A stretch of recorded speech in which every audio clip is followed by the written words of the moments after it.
Hola iglesia, ¿cómo están? Yo soy el pastor Sergio y como ven estoy súper expectante de poder compartir con ustedes un episodio más de la serie Vuelve. Esta serie que hemos basado justamente en las 7 iglesias del Apocalipsis, y hoy nos toca la tercera semana, nos toca la tercera iglesia y es la iglesia de Pérgamo, Pero antes de entrar de lleno en el texto y hablar acerca de Pérgamo y hablar acerca de vuelve a la pureza, me gustaría compartir con ustedes el contexto histórico y el contexto geográfico de la ciudad de Pérgamo.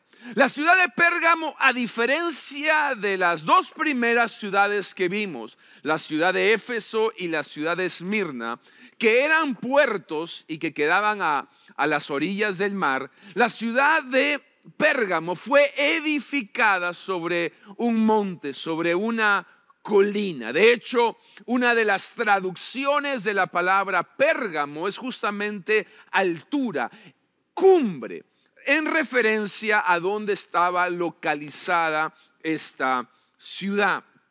Además, Pérgamo fue una de las ciudades más grandes del mundo antiguo y fue famosa por sus templos, por sus teatros, por sus colegios, y aún en Pérgamo estaba la segunda biblioteca más grande del mundo antiguo, solo por detrás de la famosa biblioteca de Alejandría.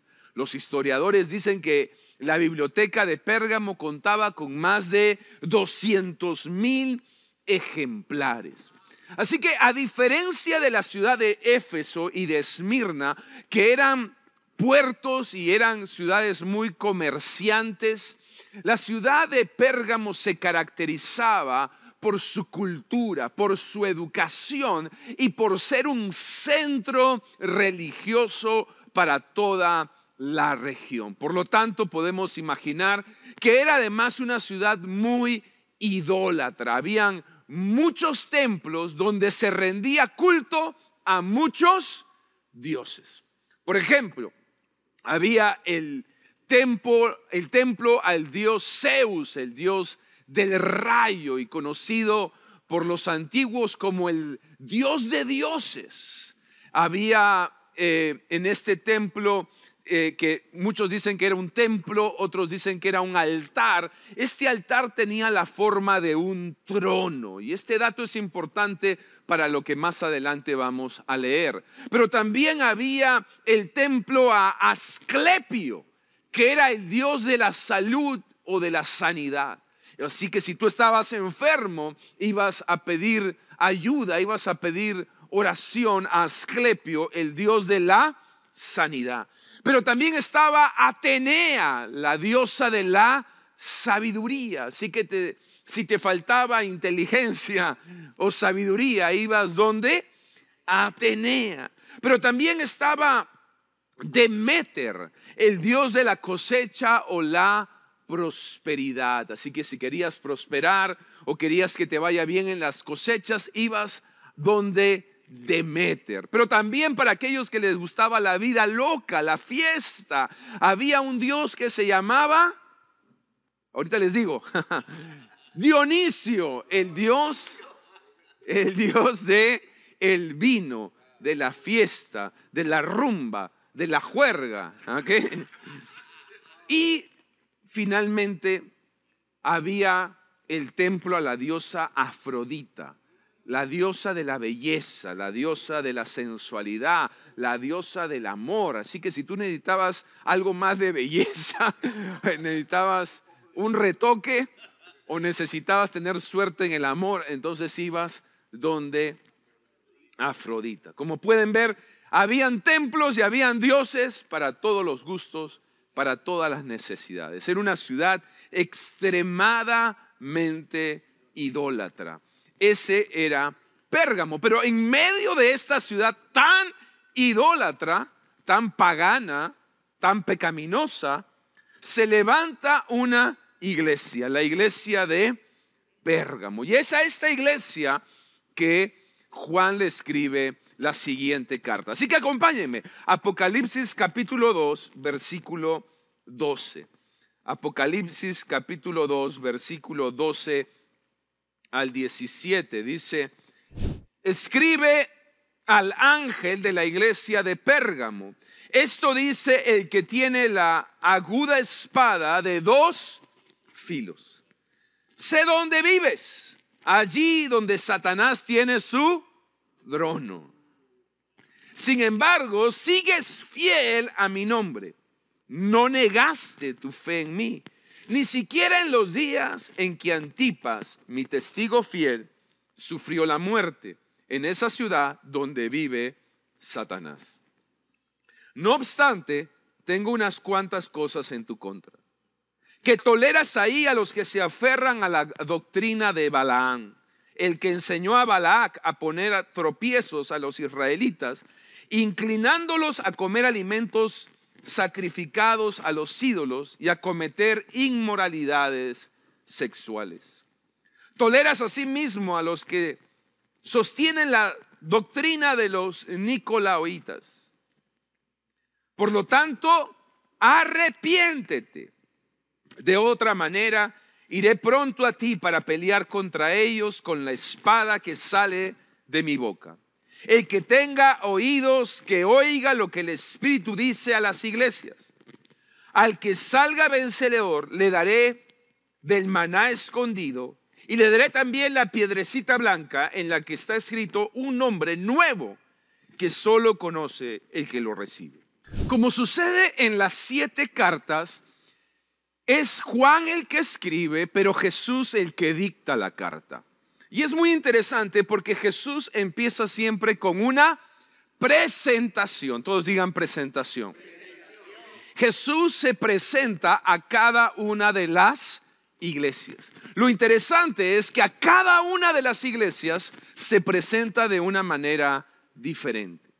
No es lo mismo la presentación a Éfeso que la presentación a Esmirna, y tampoco es la misma presentación de Esmirna la que hace a Pérgamo, porque Jesús quiere tener una relación con cada uno de nosotros diferente. Cada uno de nosotros tiene necesidades diferentes, desafíos diferentes y promesas diferentes. Por lo tanto, Jesús quiere tener una relación contigo, una historia contigo diferente, especial e individual. ¿Cuánto le dan gracias a Dios que Él nos tiene como algo especial y se quiere relacionar con nosotros de una manera individual? Amén. Ahora, ¿cómo se presenta esta iglesia?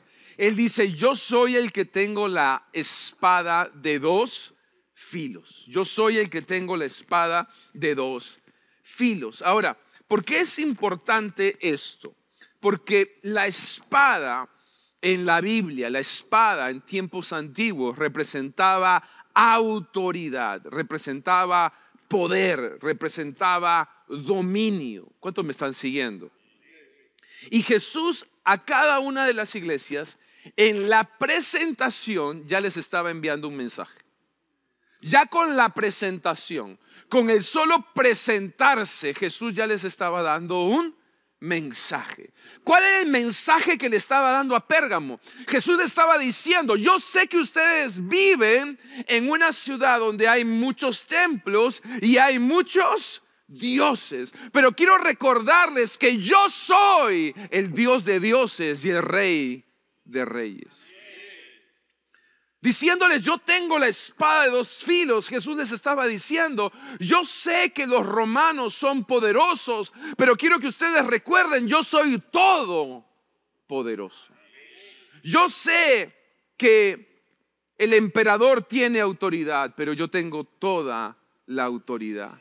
Yo sé que los romanos dominan sobre el mundo, pero yo domino sobre el universo. Yo soy el Dios de dioses. Yo soy el Señor de señores. Yo soy el Dios todopoderoso. Por encima de toda autoridad terrenal está la autoridad celestial. Por encima de todo dominio humano está el dominio de Dios. Amén. Y esa es la introducción. Luego, como ya hemos visto, hay un patrón, y luego de la introducción hay la felicitación. La felicitación. Y acá viene la felicitación. Apocalipsis 2:13 dice: yo conozco dónde habitas, dónde está el trono de Satanás. Recuerdan que les dije que el templo de Zeus tenía forma de trono. Pues muchos historiadores, teólogos, eruditos creen que a este templo se estaba refiriendo Jesús, a este trono, ¿no? A este altar. Y retienes mi nombre y no has negado mi fe, aún en los días de Antipas, mi testigo fiel, quien fue muerto entre ustedes, donde mora Satanás. Jesús felicita a esta iglesia porque a pesar que esta iglesia se había convertido en una de las capitales de la inmoralidad, de la idolatría, del paganismo, la iglesia se había mantenido fiel, no había negado su fe, no había renunciado a su fe, no había dejado su fe. Y justamente pone un ejemplo y nos da el ejemplo de Antipas. Antipas fue el líder, el primer líder de esta iglesia de Pérgamo, que más adelante fue condenado a la hoguera por Nerón. Y él dice: miren, ustedes son una iglesia fiel, entre ustedes ha estado este increíble líder llamado Antipas. No han negado su fe, los felicito por eso. Sin embargo, también como hemos visto a lo largo de esta serie, el patrón sigue. Después de la presentación hay una felicitación y luego de la felicitación viene una confrontación o una exhortación. ¿Y cuál es la exhortación que les da Jesús a esta iglesia? Jesús les dice en el verso 14 y 15, dice: no obstante, tengo unas cuantas cosas en tu contra, que toleras ahí a los que se aferran a la doctrina de Balaam, el que enseñó a Balac a poner tropiezos a los israelitas, incitándolos a comer alimentos sacrificados a los ídolos y a cometer inmoralidades sexuales. Toleras asimismo a los que sostienen la doctrina de los nicolaitas. Entonces, la iglesia de Pérgamo era una iglesia que Jesús le estaba haciendo un llamado, y le estaba haciendo el llamado a volver a la pureza. Yo sé que ustedes son una iglesia fiel, pero necesito que también sean una iglesia pura. Yo sé que ustedes son una iglesia perseverante, pero también necesito que sean una iglesia que viva en santidad. ¿Cuántos me están siguiendo? Y esa es la exhortación que Jesús le da a esta iglesia. Les dice: ustedes se han vuelto en una iglesia permisiva. Son una iglesia que han empezado a tolerar el pecado. Se han convertido en una iglesia mundana y eso tiene que cambiar. Eso tiene que cambiar. Ahora, noten, Jesús sabía, y esto es bien interesante, ¿ya? Y esto es además bien importante. Jesús sabía que esta iglesia estaba ubicada en un lugar donde predominaba la idolatría, la inmoralidad, el paganismo. Sin embargo, esto no representaba una justificación para la liviandad moral. Entonces, yo acá escribí lo siguiente: la presión social no puede ser una justificación para ser permisivos.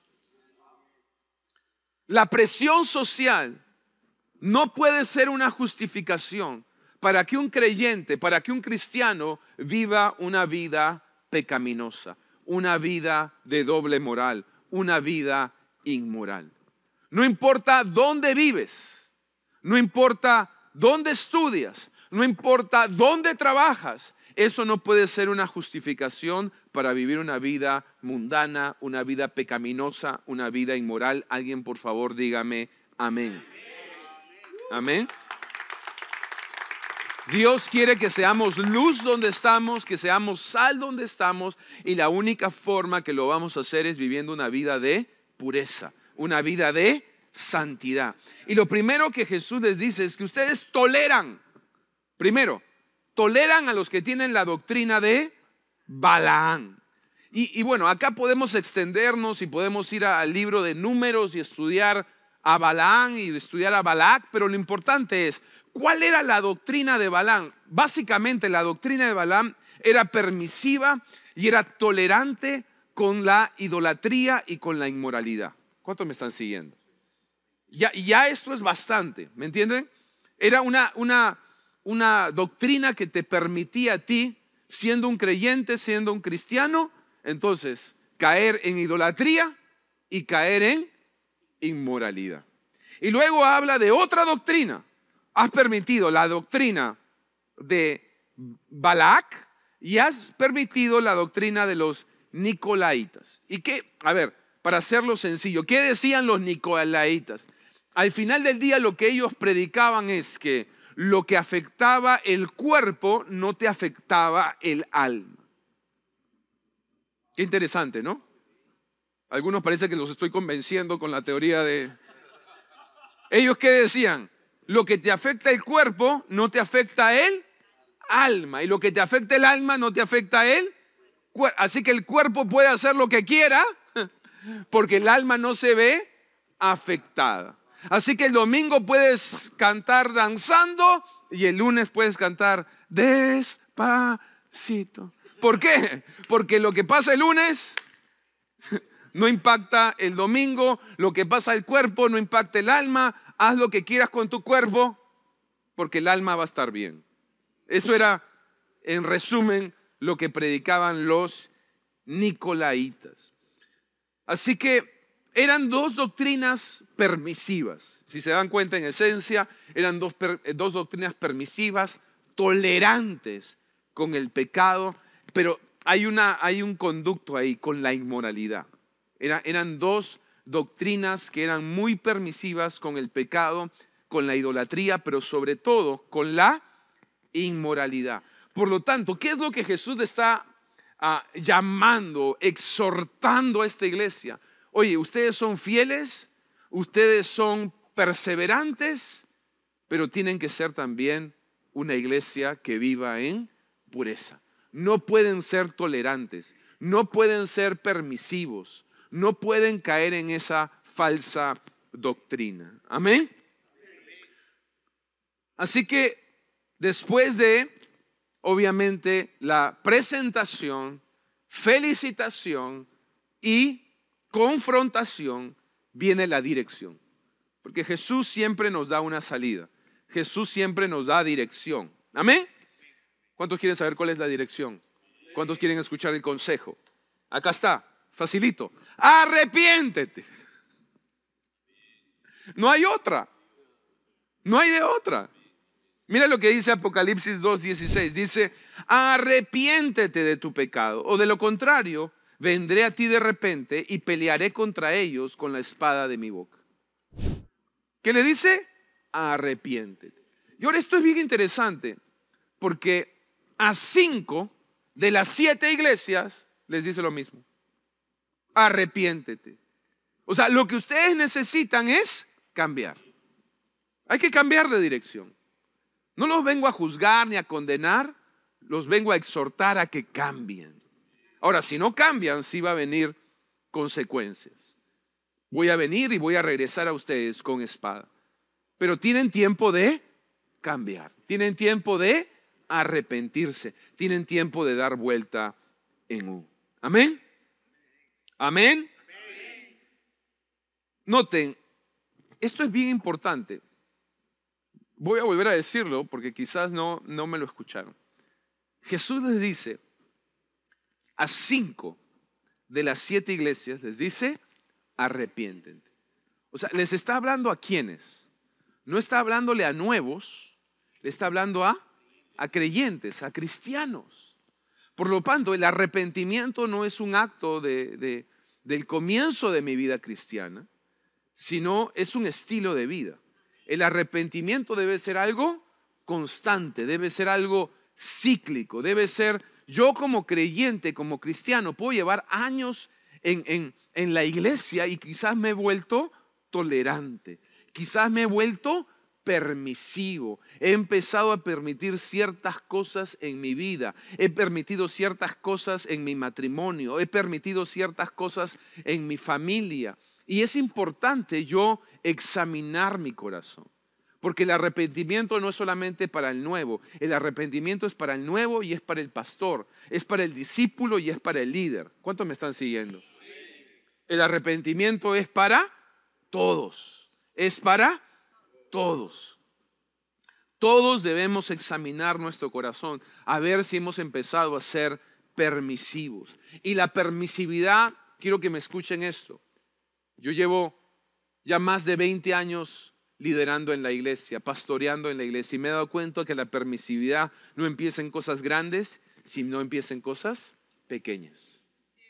Por eso Cantares dice: cacen o atrapen las pequeñas zorras, porque son las pequeñas zorras las que destruyen, las que echan a perder las grandes viñas. Examinar mi corazón, ¿qué es? Ir detrás de esas zorras. Ir a cazar esas pequeñas zorras en las que he empezado a ser tolerante en mi vida. Quizás has sido tolerante en las cosas que ves. Quizás has sido tolerante en las cosas que escuchas. Quizás has sido tolerante en las cosas que haces.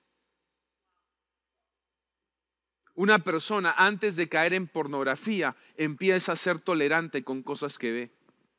Empiezas a ver a chicas con mucho calor, en bikini o desnudas, y una cosa te va llevando a la otra. ¿Cuántos me están siguiendo? No empiezas de frente con el vicio de la pornografía, empiezas a ser tolerante con pequeñas cosas. No empiezas sacándole la vuelta a tu esposa, empiezas siendo tolerante con algunos mensajes de texto, con algunas fotos, con algunas indiscreciones. No empiezas metido en vicios, en drogas o en alcohol. Empiezas a ser permisivo con ciertas cosas, en el alcohol, en el trago. Entonces, a ver, este es un llamado para examinar nuestro corazón y ver en qué cosas estamos siendo permisivos, en qué cosas estamos siendo tolerantes. Quizás no son cosas grandes, pero son pequeñas zorras. Y recuerda, Dios no quiere una parte de ti. Dios no quiere mucho de ti. Dios quiere todo de ti. Amén. Por lo tanto, quiero darle 3 consejos. 3 consejos que nos van a ayudar a vivir en pureza. 3 consejos que nos van a ayudar a volver a la pureza. ¿Amén? A ver, ¿amén? Listo, entonces vamos. Primero, Primera de Corintios 6:18. Primera de Corintios 6:18. Dice: huyan. Dile a la persona que está a tu lado: corre. ¿Qué dice? Huyan, corran, salgan volando, ¿verdad? Huyan de la inmoralidad sexual. Todos los demás pecados de una persona los comete, quedan fuera del cuerpo, pero el que comete inmoralidades sexuales peca contra su propio cuerpo. Peca contra su propio cuerpo. A ver, primero, si quieres caminar en pureza, debes caminar lejos del filo de la tentación. Si quieres caminar en pureza, debes caminar lejos. ¿Debes caminar dónde? Debes caminar lejos. Porque si todo el tiempo estás caminando en el filo, tarde o temprano te vas a caer.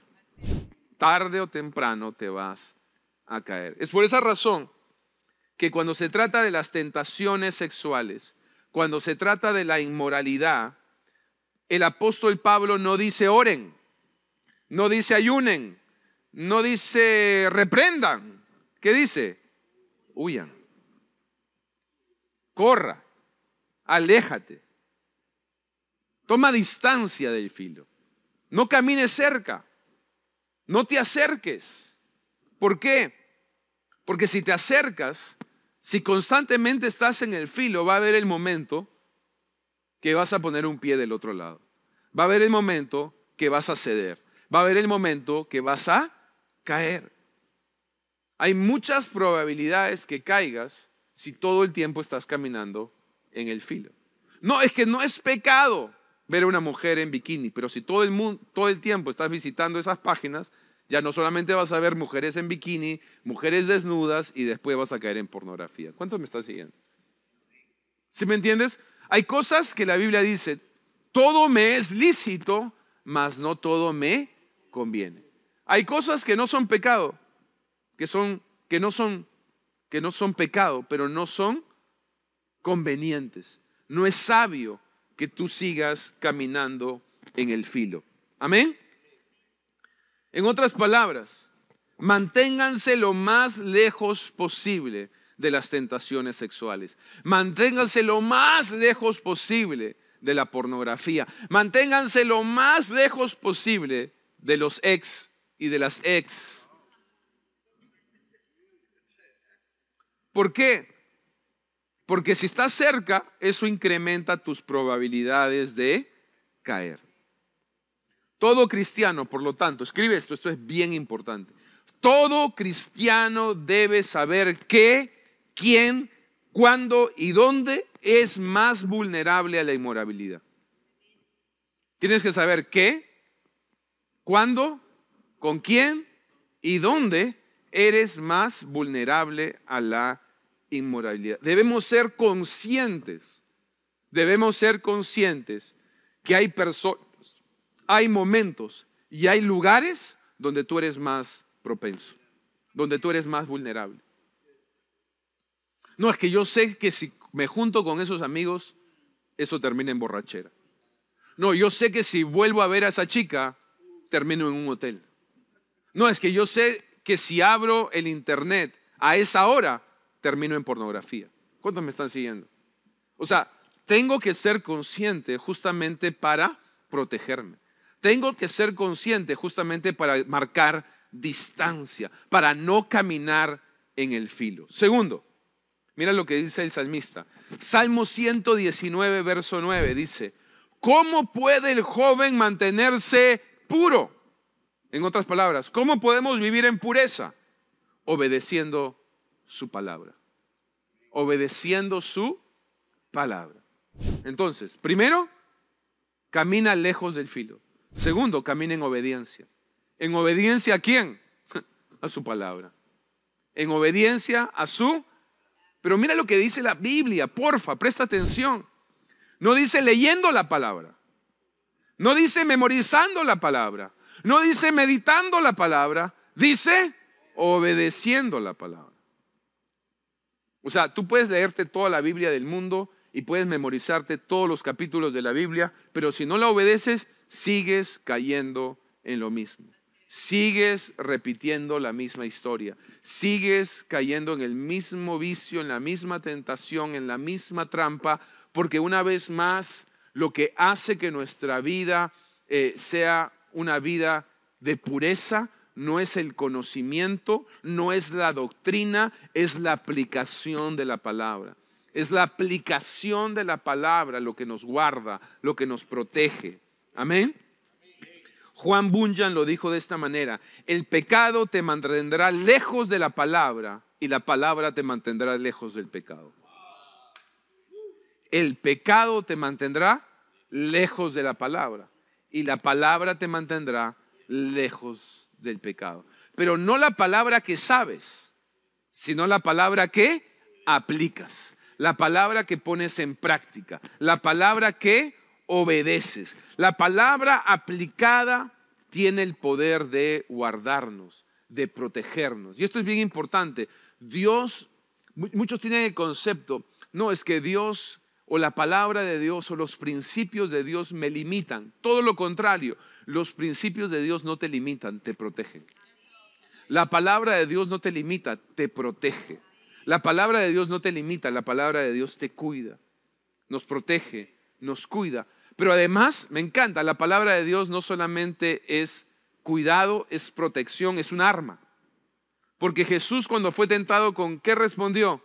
Con la palabra. Así que la palabra no solamente es una armadura, la palabra es una espada. No solamente te defiende, sino te ayuda a contraatacar. Amén. Entonces, si quieres caminar en pureza, camina lejos del filo, lejos de la tentación. lejos del pecado. Segundo, camina en obediencia. Y finalmente, segunda de Timoteo, capítulo 2, versículo 22. 2:22 dice, huye, una vez más. ¿Qué dice? Huye. No dice ores, no dice ayunes, dice huye. Huye de todo lo que estimule las pasiones juveniles. Y esto ya hablamos. Tienes que saber qué, quién, cuándo y dónde eres más propenso. Las cosas que estimulan la inmoralidad, la liviandad, la mundanalidad, ¿me entiendes? Pero dice de ahí, en cambio, sigue la vida recta, la fidelidad, el amor y la paz. Y quiero subrayar lo que sigue. Disfruta. Dile a la persona que está a tu lado, fruta. Disfruta. ¿Qué hay que hacer? Disfrutar del compañerismo de los que invocan al Señor con un corazón puro. ¿Con un corazón cómo? De las dos primeras partes ya hablamos acerca de caminar lejos, caminar en obediencia, pero escucha la última parte, disfruta de la comunión, del compañerismo, de la amistad de aquellos que tienen un corazón, ¿cómo? Un corazón puro. Por lo tanto, lo tercero, camina con las personas correctas. Camina con las personas. Porque ¿qué es lo que está diciendo Pablo a su discípulo Timoteo? Oye, si tú quieres tener un corazón puro, tienes que caminar con gente que también tenga un corazón puro. Porque si tú tienes un corazón puro y caminas con gente que tiene un corazón podrido, lamentablemente, tarde o temprano, te vas a contaminar. Entonces, esto es algo que se repite en la Biblia una y otra vez. Y justamente yo siento que muchas veces hemos sido livianos, hemos sido tibios, hemos sido tolerantes con gente que no tiene un corazón puro. Con gente que tiene un corazón tóxico, con gente que tiene un corazón venenoso, con gente que tiene un corazón amargado, con gente que tiene un corazón rebelde. Y muchas veces hemos sido tolerantes, y no solamente hemos sido tolerantes, hemos sido personas que nos hemos involucrado y hemos permitido la influencia de estas personas en nuestra vida. Pero ¿qué es lo que está diciéndole Pablo a Timoteo? Oye, escoge bien tus amistades. Porque no solamente es huir de lo malo, es acercarte a lo bueno. No es solamente huir de las tentaciones y de la inmoralidad. No solamente es huir del pecado y de los vicios. Es que la gente que te rodee no tenga justamente esos vicios. Que la gente que te rodee justamente no tenga ese tipo de tendencias. Tienes que disfrutar la amistad, pero de gente que también tenga ese mismo corazón que el tuyo. Mira, yo te voy a decir algo. Es imposible conservar un corazón puro si todas tus amistades son impuras. Es imposible. No lo vas a lograr. Entonces, 3 consejos para caminar en pureza. Si quieres caminar en pureza, camina lejos del filo. Si quieres caminar en pureza, camina en obediencia. Y si quieres caminar en pureza, camina con las personas correctas. Amén. Vuelve al primer amor, vuelve a ser fiel, vuelve a la pureza. Iglesia, vamos a volver a la pureza. Vamos a ser una iglesia que ama como Dios ama. Vamos a ser una iglesia enamorada de Jesús. Vamos a ser una iglesia que vuelve al primer amor. Vamos a ser también una iglesia fiel en los momentos difíciles, pero vamos a ser una iglesia que vive en pureza, que vive en santidad. No vamos a tolerar a Balac, no vamos a tolerar a los nicolaitas, y aun aunque vivimos en medio de una generación perversa, vamos a hacer luz y vamos a hacer sal, porque vamos a vivir en santidad. ¿Cuántos lo van a hacer? Vamos, dáselo bien fuerte a Jesús. Y como todas las semanas, quiero darte la oportunidad, si esta es la primera vez que te conectas, a volver. Estamos en una serie titulada Vuelve. Y quizás te apartaste de los caminos de Dios, o quizás nunca has caminado con Él. La buena noticia es, nunca es tarde para volver. Nunca es demasiado tarde para volver a Jesús. ¿Y cómo podemos volver a Él? Bueno, todo empieza a través de una oración justamente de arrepentimiento. Y arrepentimiento no es otra cosa que un cambio en la dirección de nuestras vidas. Así que te voy a guiar en esta oración. Si me acompañas con tus ojos cerrados para que nada te distraiga, y en voz alta, porfa, repite lo siguiente. Dile: Señor Jesús, hoy te pido perdón por mis pecados. Límpiame con tu sangre preciosa. Hoy te recibo en mi corazón como mi Señor y mi Salvador. Me arrepiento de mis pecados, de mi vida pasada, y hoy te pido caminar contigo en obediencia, en pureza y en santidad. En el nombre de Jesús. Amén y amén. Buenísimo. Bienvenidos a todos aquellos que hicieron esta oración por primera vez. Y además, si tienes preguntas, dudas sobre nuestra iglesia, porfa, comunícate con el número que aparece en pantalla. Iglesia, con todos los demás, vuelvan al primer amor, vuelvan a ser fieles y vuelvan a vivir en pureza. Vuelve a tener ese corazón puro para Dios. Dios no quiere la mitad de tu vida, Dios no quiere mucho de tu vida, Dios quiere toda tu vida. Y Dios quiere que nosotros estemos en la iglesia, perseveremos, seamos fieles, pero quiere que lo hagamos con un corazón puro. Amén. Así que no se pierdan, la próxima semana seguimos con esta serie sobre las 7 iglesias de Apocalipsis. Es tiempo de volver. Dios los bendiga.